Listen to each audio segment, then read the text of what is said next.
Okay, so now we're going to have a quick whiz through horses with colic in times of the coronavirus pandemic. So colic, as a quick run through, is abdominal pain. It's usually caused by gastrointestinal problems. That would be true colic, so the guts or the intestines or bowel.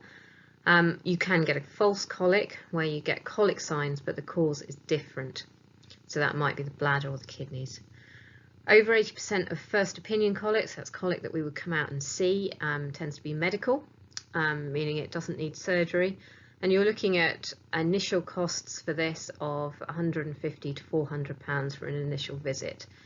Obviously, if you need further visits or fluids or hospitalisation, then that is going to get more expensive. Some colics are surgery. For these you need early referral for a successful outcome.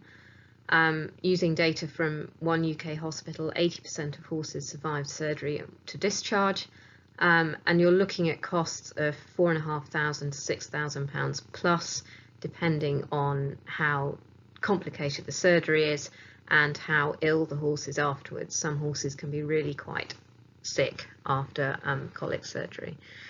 The only alternative to a surgical colic where the bowel has actually twisted and needs surgery to put it right is euthanasia, and in some cases this is the most appropriate choice. So signs of colic are variable. They can be very mild. You can have a horse that's just a bit quiet, off its food, looking at its flanks, etc. That would be more likely with something like an impaction. So if your horse has been out at grass and you've brought it in and it's stabled, or you've gone from soaked wet hay to dry hay, and grass to dry hay is obviously going from a wet to dry type of diet. These tend to be fairly mild. Violent colics are ones that you're going to notice. They're thrashing on the floor. When you try and walk them, their legs can buckle underneath them, and you generally can't distract them from the pain. They are in agony. These tend to be associated with more serious surgical lesions like strangulating lipomas or a twisted gut, but that's not always the case. You can get some horses that are just not very brave, not very good with pain, and they can react fairly dramatically to spasmodic colic where the pain comes and goes. The opposite is also true. You can get some very tough stoical horses where they show very few colic signs but can actually have some fairly serious surgical colic lesions. Terminal colics are when they've gone through the pain stage, and they tend to be dull, sweaty, they're shaking and unwilling to move. If they're down, they don't want to get up. If they're up, they tend to have planted with a leg at each corner and they do not want to move. You can have signs of previous rolling, so injuries around the eyes or on the limbs, and in these horses normally they've gone through the inflammation stage and you're looking at something ruptured. Sadly, with these cases, surgery may not be an option anymore. You've got a high risk of death on transport or on induction of anaesthesia or during surgery. So the kindest thing for these horses may be euthanasia. So what can you do with these horses? If they're not very painful, then you can walk them round. A bit of movement can help with gut motility. Don't feed them, and look out for any feces, which is poo or gas or wind being passed. Please don't give them bute unless you've been asked to by a vet. We need to know how painful these horses are in real life, if you like. If you're asked to stable them, if you can stable them in a stable with a shavings bed or rubber matting to stop them eating straw or hay, that is very useful. And it's really important to find out when they've last been wormed or if there's been any management changes. If you're ill or anyone in your household is ill and you're isolated, please don't attend the call. Please do talk to the vet over the phone, but do not attend the call. You'll need to ask a friend or someone else to attend the call with the vet and let them know of the situation. The same would go if you've got people who are ill on the yard and have been in contact. We want to keep our vets safe, we want to keep you safe, and that our vets have families and loved ones at home. We don't want to burden the NHS, and we do want everyone to come through this. If your horse is very painful, if you can walk it around, do. You may need to shout and be fairly aggressive to keep them moving.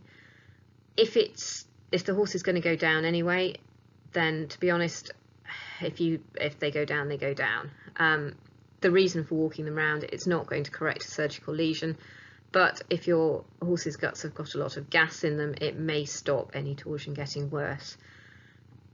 If they go down, they go down. Don't get in the way, don't get hurt. These horses are in agony, and even the most placid may well squash you or kick you as it's trying to get away from the pain.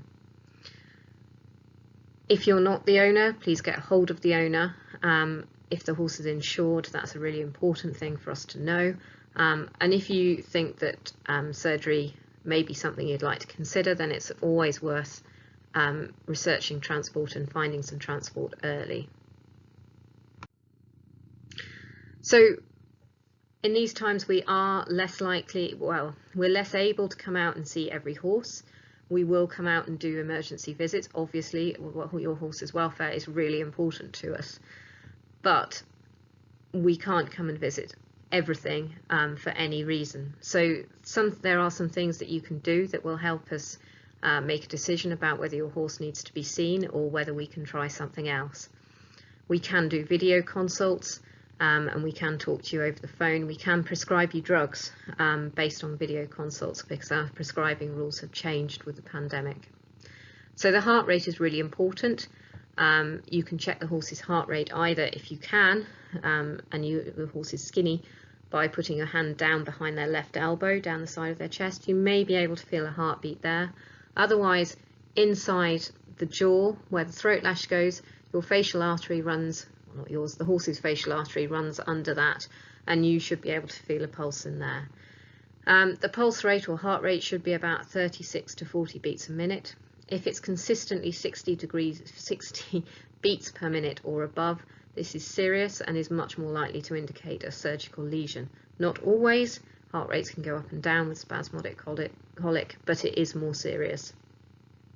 Impactions, milder colics tend just to have heart rates of 36 to 40. 60 is quite high. Toxic horses, ones that are in that terminal stage, can have heart rates of 80 or above. So next thing to do, or another thing to do, is to lift up your horse's lip, have a look at the membranes. They should be a pinky colour. If you've got another horse available, have a look at those membranes if you're not sure.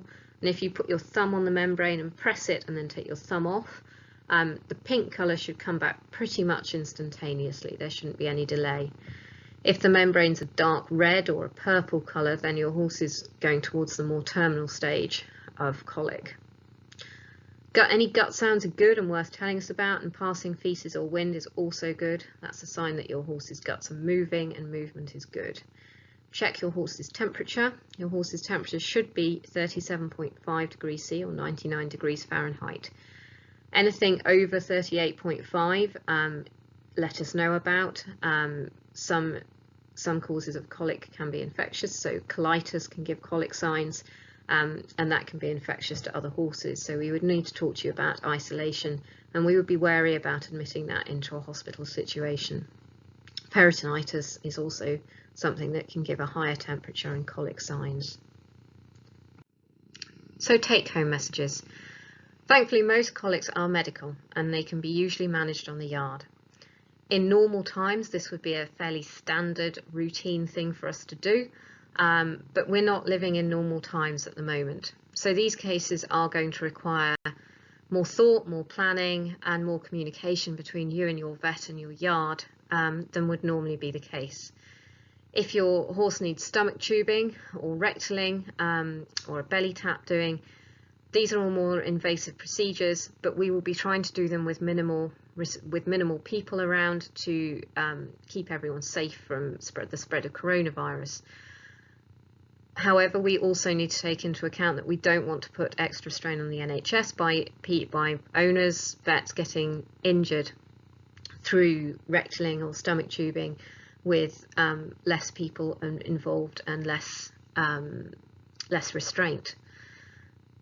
These are really fine lines to walk, and every case is going to need to be discussed and assessed by the vet that's visiting the case at that time. Your horse's behaviour is going to come into it, the clinical signs, the facilities on the yard, the whether or not there's any infected people with coronavirus on the yard. All these things are going to be large factors in how these cases are managed. Your horse's welfare is of the utmost importance to us all, and we do want to treat these horses. We just need to do it as safely and as responsibly as we can. Surgical colics will need referral or euthanasia. They can still be referred.